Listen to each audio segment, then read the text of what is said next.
Wu Dongxuan explains that the land is under her control, and with her help, Tuye's chances of obtaining the Emperor's dragon aura become much higher. However, she immediately questions why she should help him and what price Jing Nation can offer in return. Fortunately, Tuye already did his homework before coming here and knows about Wu Dongxuan's past. He recalls that Wu Dongxuan originally came from Feng Nation, but her village was massacred during the chaos between the Qian and Feng nations, leaving her as a refugee. During Wu Dongxuan's exile, she has a fateful encounter with an immortal and learns both medical and magical arts, which she later uses to heal others who share her fate. Through this, Wu Dongxuan gains a reputation among the refugees, who begin revering her as Daozu, and she eventually forms the Red Sleeve Army with the goal of overthrowing Qian Nation. Tuye remembers seeing many similar uprising leaders in the history books of his previous life, most of them poor souls driven to the brink by war and oppression. In his view, Wu Dongxuan is no different. Although she acts like an unpredictable and eccentric mystic, he believes it is merely a disguise needed to survive in chaotic times, while deep down, she is simply an idealist whose desires are actually quite straightforward. With that in mind, Tuye reassures Wu Dongxuan that she does not need to worry. He has come under the orders of his ruler to discuss cooperation with her. And he brings two promises. The first is naturally the destruction of Qian Nation, a goal Jing Nation already shares with Wu Dongxuan.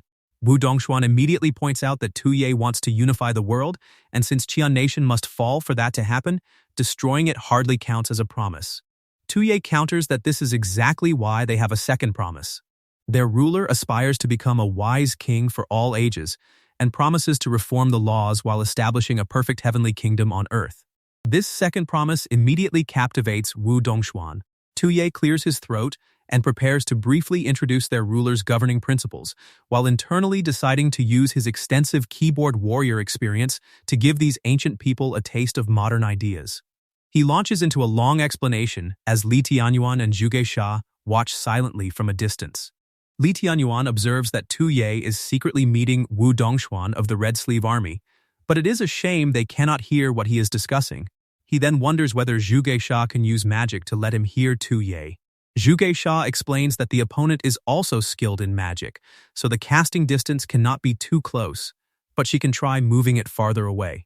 She activates Jundun, shadow capture, sending a paper crane imbued with her aura toward a nearby tree. The crane settles there and hides behind the branches, allowing them to catch fragments of Tuye's explanation. Tuye outlines plans to develop people's livelihoods and grant land to those who farm it, while also promoting trade for the circulation of materials, establishing education, and pushing forward a technological revolution. Li Tianyuan wonders why the sound is so intermittent, and Zhuge Sha explains that the distance is simply too far. He then considers that Tuye is discussing governance, and although he cannot fully understand it, there is clearly wisdom behind the ideas. Even so, everything sounds far too vague and nearly impossible to achieve at the moment. Then Tuye declares that all men are born equal. Zhuge Sha is struck by the idea, finding equality for everyone incredibly romantic. Li Tianyuan, however, is completely horrified by what he hears. Li Tianyuan recalls that in the past, Wei Xinglu was torn apart by 5 horses just for touching the interests of the nobility, so if Tuye truly dares to propose equality for all under heaven, even 100 Wei Xinglis would not be enough to tear apart. Since Tuye is the one who brings the idea forward himself, if it fails, there will not even be a chance to find a scapegoat, and one wrong step could drag the entire Qian nation into an endless abyss. He then glances toward Tuye and watches how enthusiastically he presents his ideas while the Red Sleeve Army listens with great interest. Seeing how earnest Tuye is leaves Li Tianyuan moved and speechless, and he admits that it is truly shameful. While he and Zhao Zhuo are still scheming against Tuye for a little power, Tuye's vision and ambition have already embraced the entire world, aiming to create a society of great unity. On the other side, the Red Sleeve Army erupts in cheers as Tuye finally finishes his speech, and he lets out a relieved sigh. Tuye feels completely exhausted after finally finishing, while a guy from the Red Sleeve Army offers him some water. Wu Dongxuan remarks that Tuye's description is incredibly tempting, and if Jing Nation could truly govern that way, it would indeed create a heavenly kingdom on earth that could last for 1,000 years. Tuye readily agrees, but Wu Dongxuan then brings up one small issue. She challenges whether Tuye really takes her for an idiot, accusing him of trying to deceive her with lies when Jing Nation could never implement those policies and would never make such promises. Tuye is stunned by her response. Wu Dongxuan presses him to speak and demands to know who he really is, declaring that Tuye is not from Jing Nation. She explains that when King Chu Ren established his nation, he did not possess the dragon's aura, so he had no choice but to compromise with the powerful clans of Jiangnan and promise to co-govern Jing Nation with them. Under the current situation, even the emperor would not dare touch the interests of those powerful clans. So there is no reason Jing Nation would cut off its own arms just to benefit them. Tuye admits to himself that he went too far, because the policies he proposed are far too advanced and sound completely unrealistic. The atmosphere around the Red Sleeve army quickly turns hostile, and Tuye starts worrying that he is about to get beaten up. Suddenly, Lord Xiao orders everyone to stop and instructs the Red Sleeve army to stay away from Tuye. Wu Dongxuan challenges what will happen if she refuses, pointing out that this is the Red Sleeve army's territory, and unless they explain their origins, every one of them will die. She then demands that Tuye reveal who he is. Tuye admits that he did not expect Wu Dongxuan to see through him and reveals that he is actually from Qian Nation.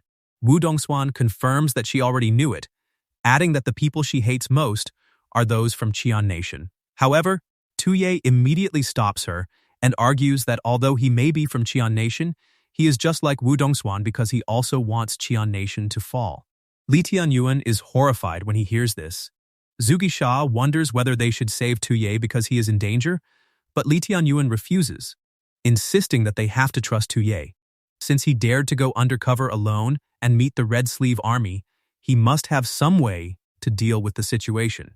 At the same time, Li Tianyuan remains deeply curious about how Tuye plans to convince Wu Dongxuan under these circumstances.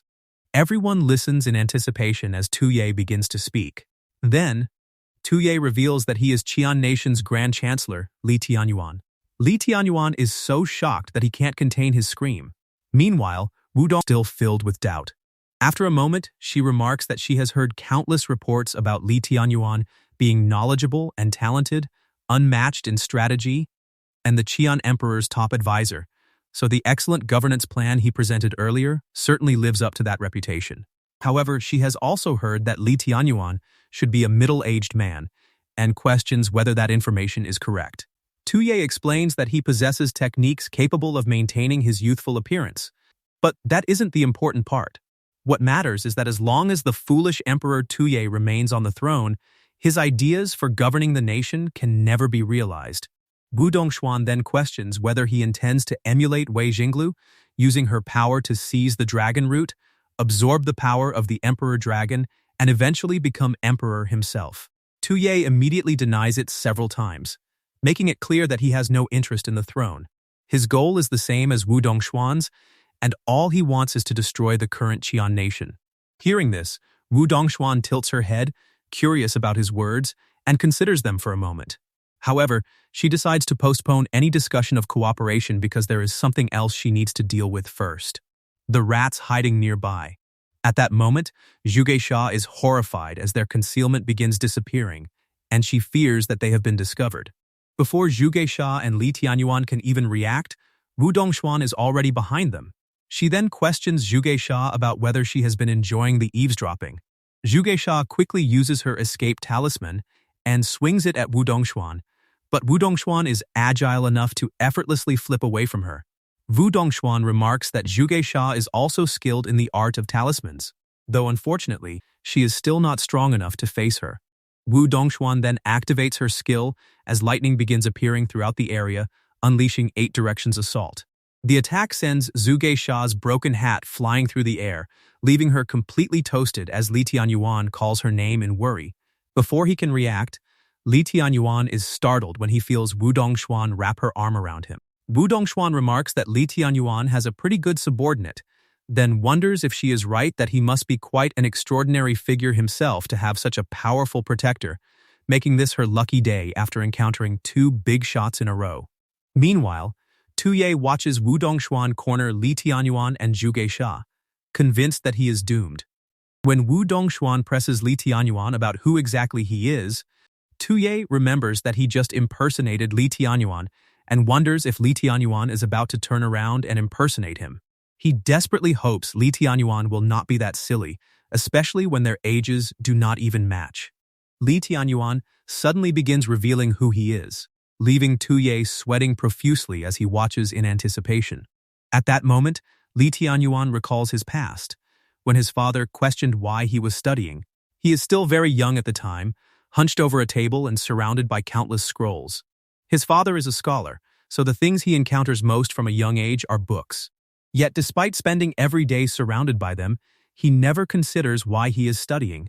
Li Tianyuan replies that he simply feels reading has some value, though he has never considered any greater purpose. His father explains that establishing a heart for heaven and earth, establishing a life for the people, continuing the teachings of past sages, and opening the way for peace for all future generations are the paths the sages taught scholars to pursue.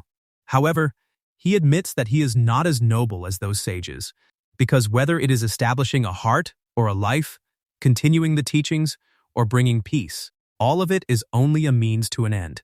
Li Tianyuan's father reveals that what he truly wants is to leave a name in history. Li Tianyuan grows curious about what his father means by leaving a name in history. He explains that a human's lifespan is painfully short, barely reaching 100 years, and in the end, they all decay and turn to dust. Only by having their names recorded in history and passed down through generations can they, the scholars, achieve eternal life.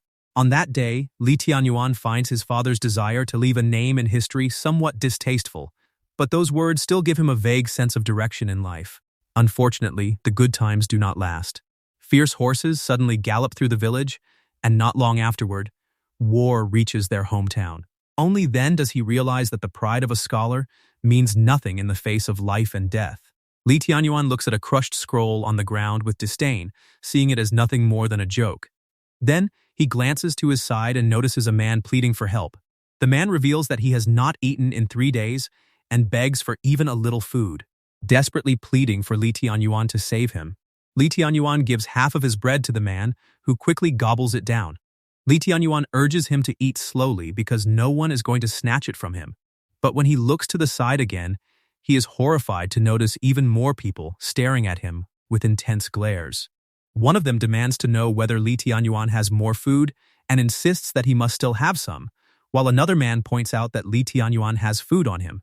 Another complains that he is starving and demands that Li Tianyuan hurry and hand it over. Soon, everyone is crying out that they are starving and demanding the food.